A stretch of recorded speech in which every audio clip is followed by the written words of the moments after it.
went to a lot of ag organisations looking for funding, looking for support.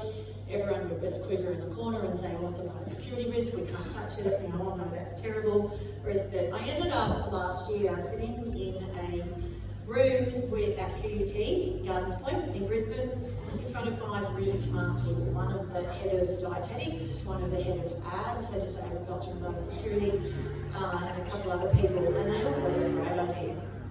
So here I am enrolled in my Masters of Philosophy doing my research project, and what I'm doing now is, what that is, I won't read it out, it's a bit long. So basically what I'm doing is the next stage.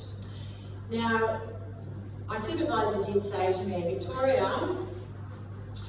a good research question will reveal more questions than you get answers. And I've got a whole heap of questions. Oh my goodness, the more I look into it, the more I get questions. I'm getting answers, but I'm getting a lot of questions too. So it's actually a really interesting journey.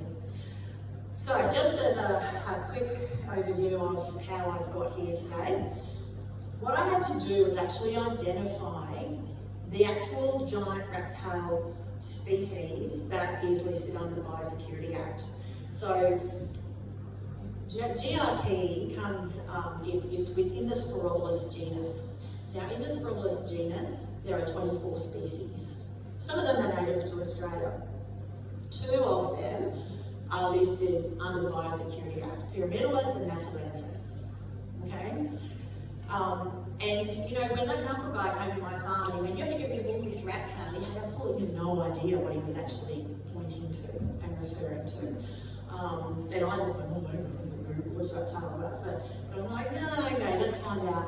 Anecdotally, just looking around, the plants are, their taxonomy is similar, very similar, but once you get your eye in, you can actually pick it, you know, from 100 feet, I can pick out a proper rat tail. So what I wanted to do was concentrate on just the Pyramidalus, because good science, you know, you don't just broadly, you pick on one. So apparently I'm doing good science, and so I picked on Pyramidalus. So just out of interest, which one is GRT? So these are both on my farm.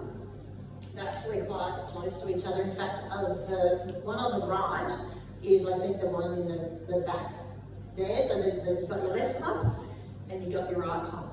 So can anybody, like, hands up, who thinks the one on the left is Pyramidalus? 2, 3? Yep. It's a trick. The one on the right? Or are they the same plant? Right. Oh, I'm not telling you, no. You just wait. Hey, they're the same plant. Yep. All right. So what I had to do is, I've got a couple of old mates in DAF who have spent their lifetime researching GRT. So I got in contact with them, and they actually don't know either. Because the only way you can actually identify them properly is by DNA analysis. So I had to go forth and analyse their DNA. How on earth do you do that? You spend a couple of days in the labs at QUT, and you take samples down.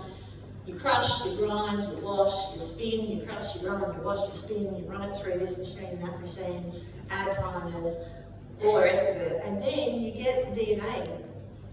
So that little white speck is DNA of Spirulus. It took me 2 days to get that. I got that. And now I swapped them over. I'm sorry, I did this in a hurry.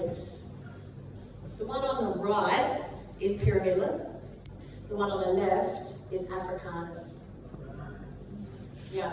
So Africanus is also, it's actually Parramatta, best known as Parramatta, but it is a pest of consideration. My cows eat the Africanus. They don't touch the Pyramidalus. Yeah, so they eat that Africanus.